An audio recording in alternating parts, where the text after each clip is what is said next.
자, 질문 하나 드리고 말씀 시작하겠습니다. 사랑하는 성도 여러분, 저와 여러분의 인생 가운데 우리 스스로 판단하기를 믿음이 가장 좋았던 때는 언제였습니까? 한번 고민해 보시기 바랍니다. 언제가 가장 좋았었습니까? 성도님들과 대화를 나누다 보면 가장 자주 듣는 말 중에 하나가 뭔가 하면요, 지금 신앙이 바닥을 치고 있습니다 라는 이야기일 겁니다. 솔직히 말씀드려서 성도님들 가운데 요즘 제가 믿음이 가장 좋습니다 라고 말씀하시는 걸 들어본 적은 거의 없습니다. 물론 그렇게 좋을 때는 아무 이야기 안 하고 계시는 거겠지만, 근데 대부분 믿음이 과거의 어느 순간에 비해서 지금 떨어지고 있다라고 대부분 생각하고 있다라는 생각이 듭니다. 그 이유가 뭘까요? 도대체 우리가 믿음이 좋다라고 생각하는 그 과거에는 어떤 일이 있었을까요? 도대체 여러분들은 뭘 했길래 과거에는 좋았는데 지금은 떨어졌다라고 생각하는 걸까요? 오늘 말씀을 같이 보면서 그 이야기를 좀 나눠보도록 하겠습니다. 사무엘하 11장 6절입니다. 같이 읽겠습니다. 시작. 다윗이 요압에게 기별하여 햇사람 우리아를 내게 보내라 하매 요압이 우리아를 다시 다윗에게로 보내니. 오늘 본문 말씀이 이렇게 시작했습니다. 다윗이 요압에게 기별했대요. 무슨 내용으로 기별을 했는가 봤더니 너에게 있는 햇사람 우리아를 나한테 보내라. 주어진 본문을 이해하기 위해서 가장 중요한 게 뭐죠? 전문맥입니다. 여러분, 지난주 내용 아마 기억하실 겁니다. 다윗이 암몬과 전쟁을 하는데 총력을 다했습니다. 이스라엘의 2인자를 보냈어요. 요압을 보냈고 자기의 부하들도 보냈습니다. 그리고 온 군대를 보냈어요. 진짜 총력을 다했습니다. 그런데 신기한 게 뭐였습니까? 그렇게 총력을 다했는데 자기는 안 갔습니다. 다윗은 전쟁에 나가지 않고 예루살렘에 남아서 뭐 했다고요? 뭐 작전 회의했습니까? 아니면 전장에서 들어오는 보고를 받았을까요? 그러지 않았죠. 낮잠이나 자고 오후 늦게 일어나서 왕궁 옥상 위를 한가하게 거닐었습니다. 어떻게 이게 총력이겠습니까? 어떻게 이게 총력이겠어요? 어쨌든 그러다가 여인이 목욕하는 장면을 보게 되죠. 그리고 밑에 있는 사람한테 시켜가지고 저 여인이 누군가 알아봐라 라고 합니다. 그렇게 알아보니까 누구였습니까? 자신의 최측근인 엘리암의 딸이고 자신의 최측근인 우리아의 아내래요. 이름은 밧세바였습니다. 그러면 상식적으로 이쯤에서 멈췄어야 했습니다. 멈춰야 될 이유가 차고 넘치죠. 일단 유부녀니까 건드리면 안 되는 겁니다. 율법으로 금지되어 있죠. 꼭 율법이 아니더라고 할지라도 관계적인 측면에서도 그렇지 않겠습니까? 그런 게 정의잖아요. 정의에 대한 정의가 뭐였는가 하면 관계적인 측면에서, 도덕적인 측면에서 꼭 지키는 거, 그게 정의라고 했잖아요. 엘리암과 우리아는 다윗의 최측근 30명 중에 두 사람이라고 말씀드렸고요. 다시 말씀드리면 이스라엘 모든 군인들 중에 가장 충성도가 높고 훌륭한 사람들이었다는 이야기입니다. 그럼 멈췄어야죠. 그런데 다윗이 어떻게 합니까? 데리고 와라. 그리고 동침하고 돌려보냅니다. 진짜 쓰레기 같은 짓을 했죠. 근데 여기서 문제가 생깁니다. 당연히 문제가 생겨야 되죠. 유부녀였던 밧세바가 임신 사실을 알려옵니다. 다윗 입장에서 큰일 났죠. 완전 범죄를 꿈꿨을 텐데 임신을 해버렸으니까 난감해졌습니다. 지난주에 여기까지 봤습니다. 그리고 오늘 본문이에요. 다시 어떻게 했다고요? 요압에게 사람을 보내서 너 밑에 있는 햇사람 우리아를 나한테 보내라. 그리고 그 다음 내용이 뭐냐면 요압이 우리아를 다윗에게 보냈다 라는 내용입니다. 우리는 그 다음 내용이 어떻게 연결될지 다 압니다. 다윗이 밧세바 임신에 대해서 알리바이를 만들려고 한 거죠. 남편을 불러들여서 밧세바와 함께 있게 하면 그것으로 밧세바 임신에 대한 알리바이가 어느 정도 만들어진다라고 생각을 한 겁니다. 아는 내용이니까 뜸들이지 않고 넘어가도록 하겠습니다. 사무엘하 11장 7절입니다. 같이 읽겠습니다. 시작. 우리아가 다윗에게 이르매 다윗이 요압의 안부와 군사의 안부와 싸움이 어떠했는지를 묻고. 이 장면을 보고 의아해하지 마시기를 부탁드려요. 분명히 목사님이 다윗은 전쟁에 관심이 없다라고 했는데 이렇게 묻는 걸 보니까 관심이 있는 거 아닙니까? 아닙니다. 이거 그냥 형식적인 질문이에요. 본격적으로 하고 싶은 말은 뒤에 있는데 그 말을 꺼내기 위해서 상식적으로 이 질문부터 하는 겁니다. 제가 왜 그렇게 말씀드리는지 지금부터 설명을 좀 드릴게요.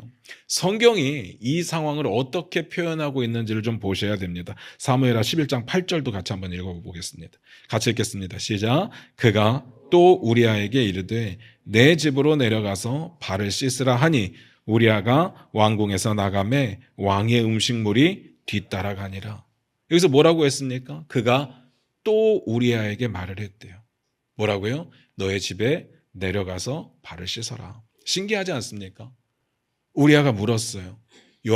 우리아에게 물었어요. 요압의 안부, 군사들의 안부, 그리고 전쟁은 어떻게 되고 있는지. 그러면 상식적으로 그 다음에 어떤 내용이 나와야 돼요? 우리아의 보고의 내용이 나와야 됩니다. 요압은 어떻게 지내고 있고 지금 군사들은 어떤 상황이고 전쟁은 어느 정도 진척이 됐고. 그런데 성경이요, 그 부분을 생략해 버렸습니다. 그러니까 우리 입장에서 보면 우리아가 대답을 했는지 안 했는지조차 알 수가 없습니다. 저는 그렇게 생각합니다. 당연히 했겠죠. 또 아니면 대답하기 전에 다윗이 또 먼저 말을 꺼냈을 수도 있고요. 두 가지 가능성이 있습니다. 중요한 건 성경이 그 부분을 생략해 버렸다는 거예요. 이유가 있지 않겠습니까? 뭔 의미일까요? 다윗이 그 전쟁의 상태에 대해서 관심이 없다라는 겁니다. 다윗의 진짜 관심은 다른 데 있다라는 거예요. 그 관심이 뭡니까? 그 다음에 나오죠. 집으로 내려가라. 그리고 가서 발을 씻어라. 이거 말하고 싶었던 겁니다. 이거 다윗이 자신의 부하 장수를 배려하는 차원이 아닙니다. 자신의 부하들에 대한 복지 차원이 아닙니다. 집으로 돌려보내는 이유가 뭐예요? 우리아가 집에 가면 아내와 동침할 가능성이 있으니까. 아내와 동침을 하게 되면 완전한 알리바이를 만들 수 있고요. 그리고 아내와 동침을 안 한다 할지라도 그냥 그 시기에 남편이 와이프와 있었다라는 그 사실 하나만으로도 알리바이가 되니까. 같이 있었는데 그리고 나서 임신했으니까 누가 의심을 하겠습니까? 무슨 말인지 아시겠죠? 여기서 굉장히 민망한 단어가 하나 나오는데 발을 씻으라라는 말입니다. 이 말은 직접적으로 관계를 가져라 라는 말을 돌려서 하는 이야기입니다. 그러니까 다윗 입장에서는 대놓고 말하는 거죠. 집에 가서 아내와 잠자리를 가져라. 아니 얼마나 급했으면 이런 이야기를 할까. 이건 아무리 왕이라고 할지라도 굉장히 개인적인 부분이라서 해라 마라 이렇게 말할 수가 없는 부분인데 이 이야기를 하잖아요. 말도 안 되는 겁니다. 그러면서 음식물을 내어줍니다. 물론 명목상으로는 전쟁에 나가서 고생하고 있는 정말 수고로운 장수에 대한 왕의 하사품이겠죠. 그런데 우리는 그 의도가 짐작이 됩니다. 진짜 전쟁에 나간 장수를 걱정해서 내어주는 음식물이 아닐 거라는 거. 잘 먹고 와이프하고 잠자리 잘 할 수 있도록 그런 분위기를 만들어주는 겁니다. 잘 먹다 보면 포도주 한 잔씩 하겠죠. 그게 그 당시에는 음료수 같은 거였으니까 포도주를 마시다 보면 취하게 되겠죠. 그러면 같이 잠자리를 갖는 거죠. 치밀합니다. 다윗의 계획이에요. 그 다음 볼까요? 11장 9절입니다. 같이 읽겠습니다. 시작. 그러나 우리아는 집으로 내려가지 아니하고 왕궁문에서 그의 주의 모든 부하들과 더불어 잔지라. 그러나 뭐라고요? 우리아는 집으로 내려가지 않았대요. 그리고 왕궁문에서 부하들과 함께 잠을 잤답니다. 다윗의 계획대로 되지 않았습니다. 다윗이 치밀하게 계획을 세웠든 뭘 했든 어쨌든 마음대로 되지는 않았습니다. 우리아가 이렇게 충성스러울 줄은 아마 예상하지 못했던 것 같아요. 그런데 이렇게 묻고 싶습니다. 우리아가 집에 가지 않은 것이 정말로 다윗이 예상할 수 없는 변수였을까요? 제 입장에서 그래요. 우리아가 집에 갔다 오면 안 될까요? 그냥 갔다 오면 되잖아요. 그게 뭐 이렇게 큰 일입니까? 집에 가는 게 범죄도 아니고 게다가 왕이 허락했잖아요. 이 나라에서 가장 높은 왕이 집에 가도 된다고 했잖아요. 갈 수 있는 문제 아닐까요? 뭐가 이렇게 꼭 안 가야 될 이유가 있을까? 또 가서 사랑하는 아내를 만나고 오면 또 힘도 날 거고 전쟁도 더 열심히 할 수 있는데 게다가 집도 가깝잖아요. 왕궁 옥상에서 그 집 안이 보이니까 얼마나 가깝습니까? 다윗도 그렇게 가볍게 생각을 했을 겁니다. 근데 왜 안 갔을까요? 정말 전쟁에 나가 있는 동료들에게 미안해서?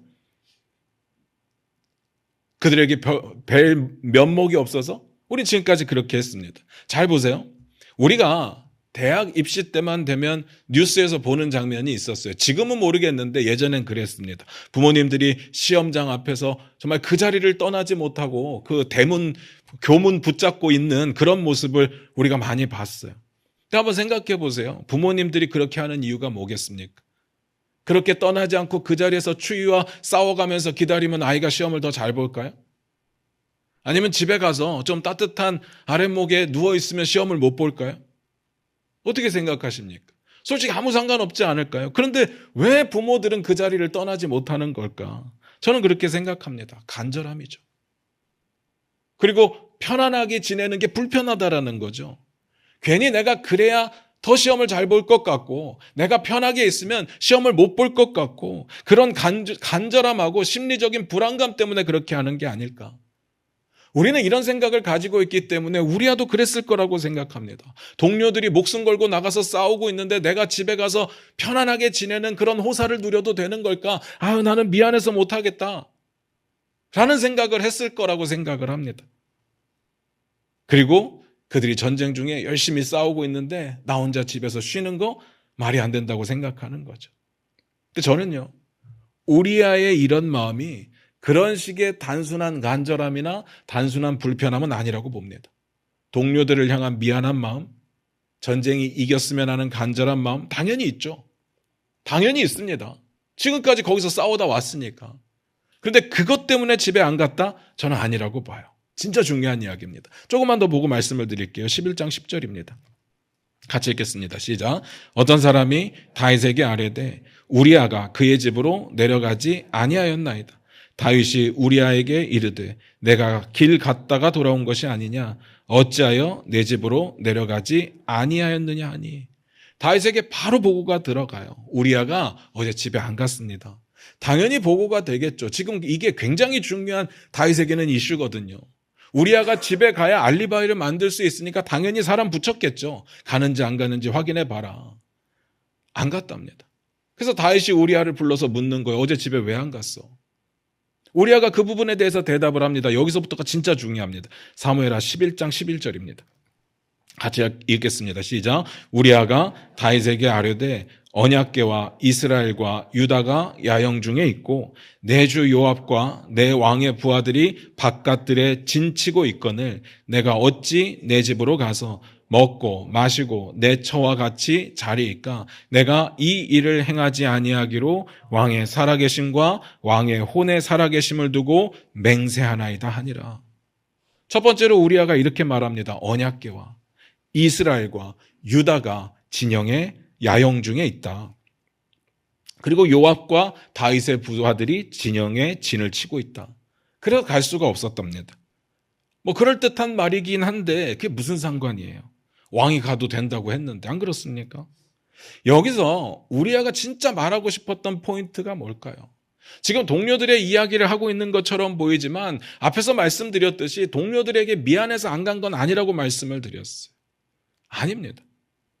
그런 생각이 없었다는 게 아니라 지금 집에 가지 않는 이유는 그것 때문이 아니라는 거예요.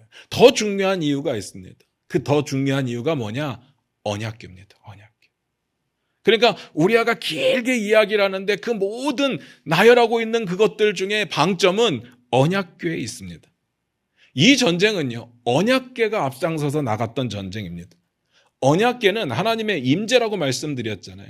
하나님의 임재를 상징하는 언약궤와 백성들이 함께할 경우에 이스라엘 백성들에게 요구되어지는 게 있었습니다. 그게 뭐냐면 성결입니다. 성결. 출애굽기 19장에 보면 모세가 시내산에 오르면서 하나님의 뜻을 전하는 장면이 나와요. 그때 백성들에게 뭘 요구하느냐? 성결입니다. 하나님의 임재를 준비하는 사람들에게 요구되어지는 건 성결이었습니다. 그리고 그 성결에는 부부관계가 금지됩니다. 출애굽기 19장 15절입니다. 우리 화면 보시면서 같이 읽겠습니다. 시작. 모세가 백성에게 이르되 준비하여 셋째 날을 기다리고 여인을 가까이 하지 말라 하니라. 뭔 말인지 아시겠죠? 이게 금지가 돼요. 그리고 여호수아 3장에 보면 여호수아가 언약궤를 앞장 세워서 요단강을 건너는 장면이 나와요. 거기에도 보면 똑같이 백성들에게 성결을 요구하는 장면이 나옵니다. 이 부분도 한번 읽어볼게요. 여호수아서 3장 5절입니다. 화면 보시면서 같이 읽겠습니다. 시작. 여호수아가 또 백성에게 이르되 너희는 자신을 성결하게 하라. 여호와께서 내일 너희 가운데 기이한 일들을 행하시리라. 성결입니다. 물론 방금 읽었던 여호수아서에 보면 부부관계를 금지한다라는 말은 없어요. 그런데 성결하려면 부부관계를 하면 안 됩니다. 레위기에 보면 그 내용이 나와요. 부부관계를 한 경우에 부정하다라고 되어 있습니다. 그러니까 이 전쟁은요, 지금 이 전쟁은 언약궤와 함께하는 전쟁입니다. 소위 거룩한 전쟁이라고 불리죠. 그 전쟁에 나가 있는 사람이 왕이 불러서 잠시 돌아왔다 할지라도 다시 돌아가야 되잖아요. 언제 돌아갈지 모릅니다. 오늘 읽었던 내용 중에 그런 내용이 나와요. 다윗이 오늘도 머물러라 라는 내용이 나오거든요. 아마 이 우리아라고 하는 사람은요, 언제 돌아가야 될지를 모르니까 아마 오늘 돌아가야 될 수도 있다라고 생각을 했을 거예요. 그러면 성결을 유지하는 게 맞죠. 그래서 집으로 안 가는 겁니다. 무슨 말인지 아시겠죠? 단순히 동료들을 향한 의리, 미안함 이런 감정이 아니라 이건 신앙적인 부분이에요. 신앙적인 부분. 그리고 더 놀라운 게 뭔지 아십니까? 이 우리아를 성경에서는 뭐라고 표현하는가 하면 햇사람 우리아라고 표현합니다. 다시 말씀드리면 이방인이에요. 한번 생각을 해보세요. 국적을 바꾼다라는 건 진짜 어려운 일입니다. 지금도 어렵지만 옛날에 이 성경 시대는 훨씬 더 어려운 거예요. 뭐가 어려운가 하면 종교가 바뀌거든요. 나라가 바뀌면 종교가 바뀌어요. 그 당시 종교는 어느 나라든 상관없이 다 생활 밀접형입니다. 삶이 곧 신앙이에요. 그때는 그랬습니다. 그러니까 종교를 바꾼다라고 하는 건 지금까지 내가 살아왔던 모든 과거의 삶을 부정하고 이제 새로운 종교에 맞춰서 새로운 삶을 살겠다라고 다짐하는 거거든요. 그렇게 살기로, 다시 말해서 하나님의 백성으로 살기로 결단했기 때문에 우리아는 더 신중한 겁니다. 왕이 아무리 허락을 했어도 율법이 성결을 요구하고 있기 때문에 포기할 수가 없는 거예요. 어길 수가 없는 겁니다. 그가 하나님의 백성으로 살아가기로 결단을 했으니까요. 어떤 부정함으로든 지금 하나님의 임재가 함께하고 있는 거룩한 전쟁 가운데 자신의 부정함으로 오점을 남기고 싶지 않았던 겁니다. 이런 게 뭐라고요? 공의요.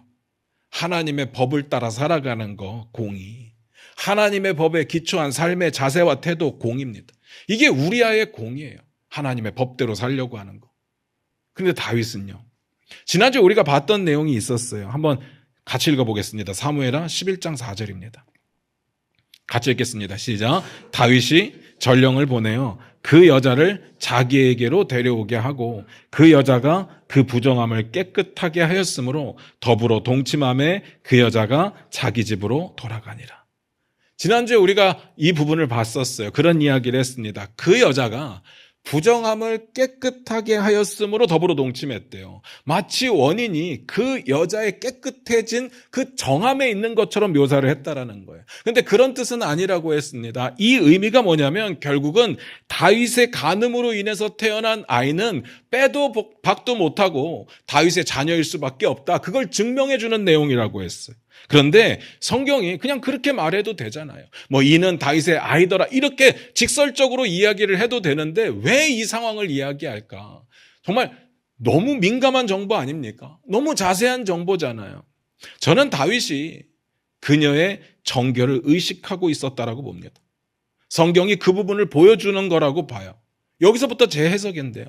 다윗 입장에서 그 여자가 부정함을 깨끗하게 했으니까 그녀와 동침해도 괜찮겠구나. 그녀와 동침해도 나는 부정해지지 않겠구나 라고 생각을 했었을 거라고 저는 믿습니다. 최소한 다른 건 몰라도 부정해지지는 않을 테니까. 너무 아이러니하지 않습니까? 간음죄라고 엄청난 큰 죄를 저지를 사람이 정결함에 신경을 쓴다? 정결한 상태에서 간음죄를 저지르면 괜찮은 걸까? 이 상황이 어떻게 보이는가 하면요. 사울의 모습에 어느 정도 대비가 되더라고요. 사울이 사무엘을 기다리지 못하고 자기가 제사를 드리잖아요. 하나님의 뜻에는 불순종하는데 하나님이 명령했던 제사만 드리면 괜찮을 거다라고 생각을 한 거잖아요. 다윗도 마찬가지인 겁니다. 정결한 여성과 잠자리라면 그나마 괜찮지 않을까? 말이 안 되죠. 에이 설마 다윗이 그렇게 생각했을까요? 그런데 한번 생각해 보세요. 우리의 모습 가운데 이런 모습이 없을까요? 큰 죄를 짓는 사람들이 아주 작은 종교적 행위 하나를 통해서 죄책감을 덜려고 하는 그런 모습이 우리 가운데 없을까요? 마치 그렇게 하면 내 죄가 어느 정도 감면될 것 같은 그런 기대를 가지고 살아간다는 거죠. 우리는 안 그럴까요? 죄를 짓고 나서 그게 너무 찔리면 그거 상쇄해 보려고 교회에 와서 어느 거룩한 일들을 행하려고 하지 않는가? 근데 그건 답이 아니죠. 하나님께서 우리에게 요구하시는 건 뭐예요? 진정한 회개입니다. 종교적 예식에 참여해서 죄책감을 덜어내는 게 아니라 진정한 회개입니다. 잘 보셔야 돼요. 이 부분에서 다윗이 무너진 게 뭘까요? 공의입니다. 공의가 무너져 버렸어요. 이제 하나님의 법을 어기는데요. 아주 작은 거, 그 정결함 하나, 그거 지키는 것으로 자신은 할 일을 다 했다라고 만족하게 되는 거죠. 스스로 타협합니다. 스스로 양보합니다. 뭔 말인지 아시겠죠? 다윗의 공의가 무너졌습니다. 두 번째, 한 번만 더 읽을게요. 11장 11절입니다. 같이 읽겠습니다. 시작. 우리아가 다윗에게 아뢰되 언약궤와 이스라엘과 유다가 야영 중에 있고 내 주 요압과 내 왕의 부하들이 바깥들에 진치고 있거늘 내가 어찌 내 집으로 가서 먹고 마시고 내 처와 같이 자리이까 내가 이 일을 행하지 아니하기로 왕의 살아계심과 왕의 혼의 살아계심을 두고 맹세하나이다 하니라. 두 번째 이렇게 말을 해요. 왕의 살아계심과 왕의 혼의 살아계심을 가지고 내가 맹세한대요. 뭔가 거창하죠. 근데 뭘 맹세해요? 자기 집에 가서 먹고 마시지 않을 거고 내 아내와 잠자리를 갖지 않을 거고 뭐 이런 걸 맹세까지 합니까? 그냥 안 가면 되는 거지. 이상하지 않습니까? 이 부분도 제 해석인데요. 지난주에 우리가 그런 말씀을 드렸어요. 유다의 장로들과 이스라엘의 장로들이 다윗을 찾아와서 기름 부었을 때 그들은 다윗이 자신들을 위해서 먼저 나가서 싸우고 자신들을 지켜줄 것을 기대하면서 기름 부었다. 그리고 다윗은요, 당연히 하나님의 선택과 하나님의 기름 부으심이 있기 때문에 그들의 요구를 받아들였겠지만 사실은 그들의 기대를 수락한 거다라고 말씀드렸습니다. 그래서 이런 행위는 일종의 언약이다라고 말씀을 드렸죠. 언약을 지키는 것이 은총이고 언약을 지키는 것이 정의다라고 말씀드렸습니다. 마찬가지입니다. 다윗이 햇사람 우리아를 자신의 장수로 받아들였을 때 우리아는요, 이방인이잖아요. 이방인임에도 불구하고 다윗 왕이 자기를 장수로 받아들여서 귀하게 존귀하게 쓰는 것에 대해서 충성을 맹세했을 겁니다. 방금 읽었던 것처럼 왕 앞에 맹세하고 왕의 혼 앞에 맹세했을 거예요. 그리고 고대 근동 지역에서는 그렇게 하는 게 일반적이었습니다. 이 충성의 맹세는요, 우리아 입장에서 하나님의 임재를 향한 거룩한 구별과 더불어서 왕을 향해서 내가 평생을 지키고 살아갈 거야 다짐한 내용이었습니다. 이게 우리아의 정의잖아요. 왕과 약속을 성문화된 문서로 한 것은 아니지만 내가 충성을 맹세하면 지키겠다라고 한 거, 그게 정의입니다. 관계적이고 도덕적인 측면에서 의를 이루는 거. 그리고 한번 상상을 해보세요. 다윗이 우리아를 받아들였을 때 우리아의 맹세를 받아들였다라고 하는 것은 다윗도 그를 자신의 장수로 인정을 하고 그를 존귀히 여기고 그를 보호하고 지키고 책임질 것을 약속한 겁니다. 그러니까 그 장수를 전쟁에 보냈다라고 한다면 그 장수의 가족을 평안하게 지켜주는 건 왕의 역할인 거죠. 다윗이 전쟁에 안 나갔다면 뒤에서 그거 하고 있었어야 되는 겁니다. 그게 도리예요. 그게 도리잖아요. 그런데 오히려 그 가족을 무너뜨린 게 다윗입니다. 게다가 우리아를 불러서 사죄하는 게 아니라 이제 그를 속이려고 하고 있습니다. 다윗이 무너진 게 뭐예요? 정의입니다. 정의. 무슨 말인지 아시겠습니까? 너무 신기하지 않습니까? 다윗이 온 이스라엘을 어떻게 다스렸다고요? 공의와 정의로 다스렸다고요. 공의와 정의가 하나님의 속성이기 때문에 하나님의 성품을 닮은 공의와 정의로 다스리려고 최선을 다했다고요. 근데 지금은요, 시간이 좀 흘러서 지금은요, 오히려 다윗은 공의와 정의를 다 무너뜨렸습니다. 하나님의 법을 어겼고 부하와의 약속을 어겼고, 그런데 전혀 기대할 수도 없었던 이방인 햇사람 우리아가요, 정말 철저하게 공의를 지키고 있고 정의를 지키고 있는 모습을 봅니다. 그래서 이렇게 묻고 싶어요. 지금 이 순간 누가 더 믿음이 좋습니까? 누가 더 믿음이 좋은 것 같아요? 결론 내리셨나요? 생각해 보세요. 업적으로 따지면, 지금까지 하나님 앞에서 했던 일들을 따지면 비교가 되겠습니까? 무조건 다윗이 믿음이 좋아야 되죠. 그런데 지금은요, 다윗은 바닥을 치고 있습니다. 오히려 이방인이라고 무시당할 수 있는 그 사람이 하나님 앞에서의 공의, 하나님 앞에서의 정의를 행하고 있죠. 그래서 말씀드리고 싶어요. 공의와 정의는 한 방에 끝나는 게 아닙니다. 과거에 한두 가지 일을 엄청 잘했다고 해서 우리의 공의와 정의가 완성되는 건 아니라고요. 우리가 지켜내야 될 삶 중에 공의와 정의가 있는 겁니다. 무슨 말인지 아시겠습니까? 제가 우리 교회가 이벤트 중심의 교회가 아니라 삶의 자리에서 살아날 수 있도록 도움이 되는 교회를 만들려고 하는 이유가 여기에 있어요. 잘 되고 있는지는 모르겠습니다. 그건 여러분들이 각자의 삶의 자리에서 해야 되는 일들이니까. 다만 저는 부단히 애를 쓰고 있습니다. 한번 생각해 보세요. 한 프로젝트를 잘 해내고 나면, 어떤 이벤트 하나를 정말 엄청나게 멋지게 해내고 나면 뿌듯하죠. 우리 안에 만족감도 있습니다. 지나고 나면 추억도 되고요. 그때 내 믿음이 진짜 좋았었구나라고 생각도 하게 됩니다. 저도 그런 경험이 많아요. 근데 이게 진짜로 믿음일까? 한번 고민해 보자라는 겁니다. 우리가 지나고 나서 그때 엄청난 일을 했을 때 내 믿음이 좋았구나라고 생각한다라는 건 지금은 그러지 못한다라는 뜻이잖아요. 아니, 왜 그럴까요? 그렇게 좋았는데, 그렇게 대단한 일을 했는데 왜 지금은 내 믿음에 도움이 안 되는 걸까? 말이 안 되잖아요. 그 프로젝트가 분명히 내 신앙의 업적이고 증명이라면 지금도 여전히 유지되고 있어야 되는 거 아닐까요? 그래서 이전보다는 지금이 무조건 더 믿음이 좋은 상태로 나아가야 되고 있는 것이 아니냐. 프로젝트 하나씩을 완수할 때마다, 이벤트 하나를 완수할 때마다 우리의 믿음은 한 칸씩은 성장해 있어야 되는 게 아닐까. 근데 왜 지금은 아닌 걸까요? 왜 자꾸 우리는 과거 이야기를 하고 있는 걸까요? 다윗은 그토록 공의와 정의로 이스라엘을 다스리기 위해서 노력했습니다. 최선을 다했어요. 그의 공의와 정의는 분명한 업적이 있습니다. 잘했다고요. 근데 왜 지금은 스스로 공의를 저버리고 스스로 정의를 저버리는 걸까? 신앙은요, 하나의 사건이 아니라 삶이기 때문에 그렇습니다. 신앙은 한 방에 끝나지 않아요. 근데 너무 신기한 게 뭔지 아세요? 한 방에 무너질 수는 있습니다. 이게 무서운 거예요. 물론 한 방에 무너지더라도 우리가 진정으로 회개하면 하나님께서 받아주실 거예요. 다시 시작할 수 있습니다. 근데 우리의 신앙이 한 방에 완성되는 경우는 없어요. 한 방에 완성되는 건 딱 하나, 우리가 예수 그리스도를 믿는다라고 고백할 때 우리의 구원은 이루어집니다. 그건 우리가 하는 게 아니니까. 하나님께서 우리를 구원해 주시는 거니까. 그건 한 방에 돼요.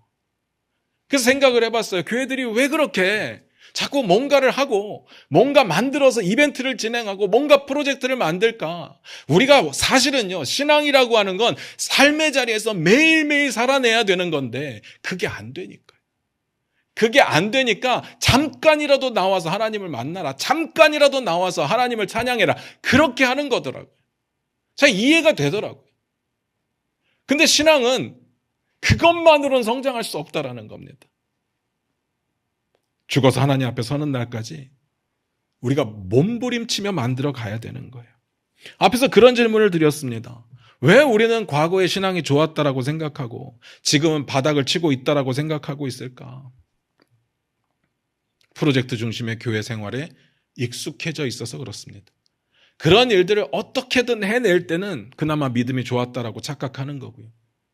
그런 일들을 하고 싶지만 돈이 없어서, 체력이 안 돼서, 시간이 없어서, 여력이 없어서 못할 때는 그냥 내 신앙이 바닥을 치고 있다라고 생각하는 거죠. 아닙니다. 진짜 신앙은 매일의 삶에, 내 삶의 자리에서 하나님 나라를 이루며 살아가는 겁니다. 그렇게 몸부림치는 거예요. 매일 말씀 읽고 매일 기도하고 내게 주신 하나님의 말씀을 내 삶에 적용하려고 몸부림치며 애쓰는 거, 그게 신앙이죠. 내 삶의 자리, 나는 힘들고 어렵지만 정말 그지 같은 내 삶인 것 같지만 사실은 하나님께서 나에게 허락하신 너무나도 귀한 삶이기 때문에 그 하루하루의 삶을 열심으로 하나님을 위해서 기쁨으로 감사함으로 살아내는 거, 그게 신앙인 겁니다.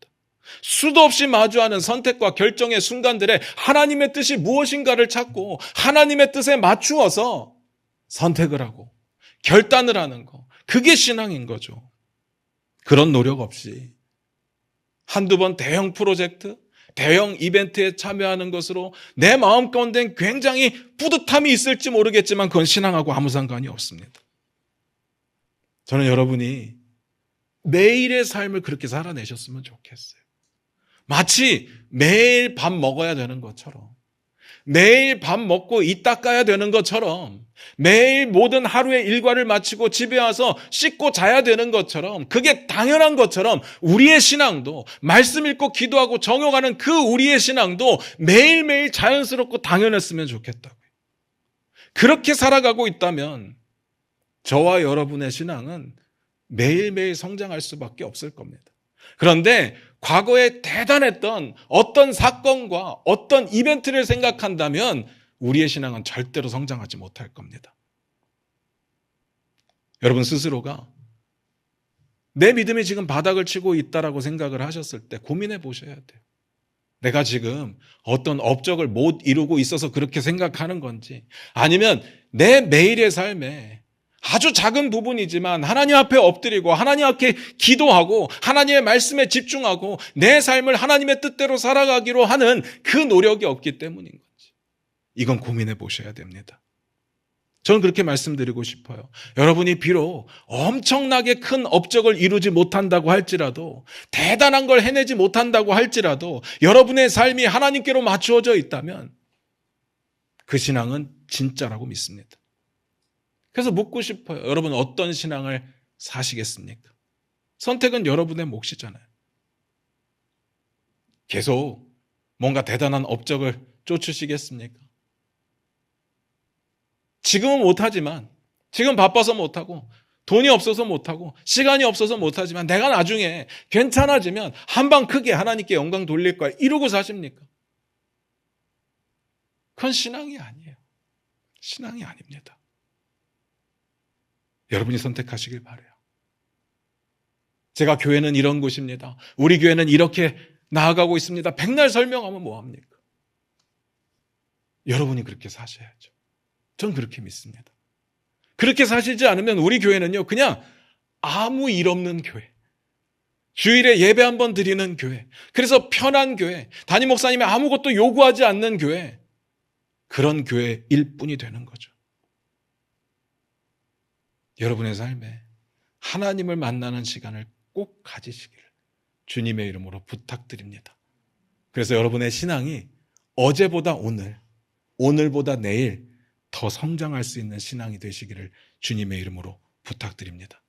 매일의 삶 속에 기도하겠습니다.